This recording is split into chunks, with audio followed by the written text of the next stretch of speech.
भावरे आज ओडिशार राजधानी रे 10,000 रु अधिक युवक युवती छात्र छात्री एकत्रित होती ओडिशा को सुस्थ करके गढ़ी तोलिबा ओडिशा को सशक्त करके गढ़ी तोलिबा एवं एक निशा मुक्त ओडिशा 2036 मसीह रे जेतेबेले विकसित राज्य रे ओडिशा परिणत हेबो ओडिशा मध्य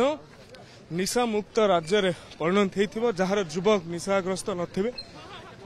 जहार समाज निशाग्रस्त नथिबे। माननीय मुख्यमंत्री उपस्थिति एवं माननीय प्रधानमंत्री आह्वान रे नमो युवा रन